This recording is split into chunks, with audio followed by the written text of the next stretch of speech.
Olá, que a paz do Senhor esteja com todos vocês hoje e sempre. Nós vimos, quando a gente pensa em planejamento, como a gente deve nortear os nossos caminhos. Nós vimos que primeiro a gente deve pensar em qual é o ideal que nós devemos seguir, que nós queremos alcançar.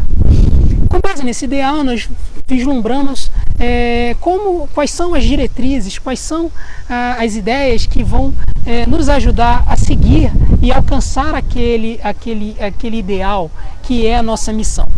Pois bem, a partir do momento que nós elaboramos qual é a missão da nossa equipe, da nossa empresa, da nossa comunidade, nós passamos a ter um problema mais prático, que é quais são as situações, quais são as ações que nós iremos adotar para que a gente consiga alcançar aquele objetivo.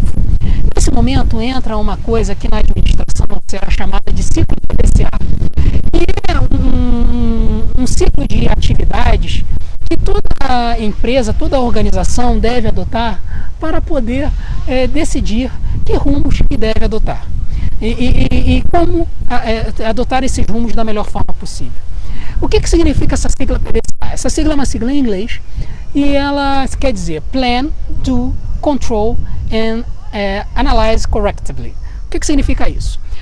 Plan, planejar. Então, a primeira coisa que você precisa fazer quando você vai realizar uma atividade é planejar essa atividade. E quando a gente está no começo de uma missão, quando a gente está no começo de um trabalho, que a gente está decidindo o que a gente vai fazer, nós precisamos tomar decisões sobre quais as atividades que nós iremos realizar para alcançar aquele objetivo.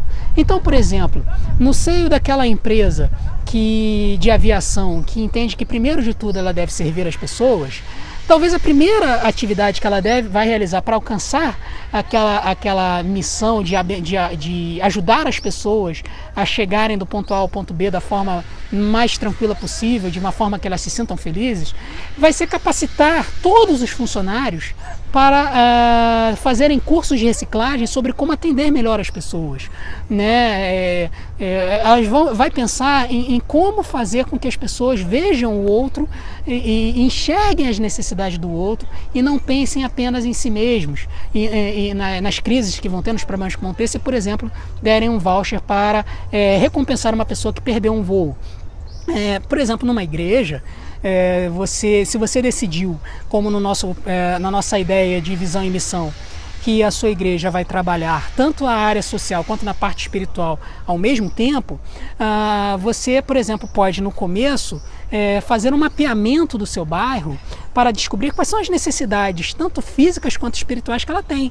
Por exemplo, se você for para uma comunidade pobre do Rio de Janeiro, uma comunidade de morro, de favela, as necessidades físicas vão ser muito prementes.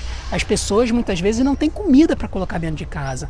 Então uma igreja que ali naquele local atue trazendo cestas básicas e trabalhando questões como higiene, como reformas das casas onde as pessoas moram, é claro que vai ter uma atuação muito mais relevante. E a partir daí ela vai e apresenta o evangelho. Agora, se você vai para um bairro de classe média no Rio de Janeiro, como por exemplo o bairro do Grajaú, que é o bairro onde eu moro, você não vai encontrar pessoas com essa necessidade. Você vai encontrar pessoas com necessidades muito mais sentimentais, muito mais espirituais, pessoas solitárias dentro de casa, pessoas com conflitos nas suas famílias. Então, a forma como você vai atuar vai ser diferente. Você vai talvez trabalhar com pequenos grupos, para que as pessoas possam se integrar umas com as outras, formar círculos de amizade. Você vai, de repente, fazer alguma atividade na praça, né, para poder alcançar as pessoas, mostrar que existem outras pessoas que se importam e desejam se relacionar com elas. Então você vai conduzir as suas atividades e vai planejar as suas prioridades conforme o bairro onde você está morando. Então, quando a gente inicia o processo de ação para alcançar aquela missão que vai nos conduzir àquela utopia que nós estabelecemos, nós precisamos, antes de mais nada, planejar as nossas ações, avaliando o nosso contexto, avaliando onde a gente mora, para poder saber que ações que nós iremos adotar. Paz e graça, que Deus os abençoe.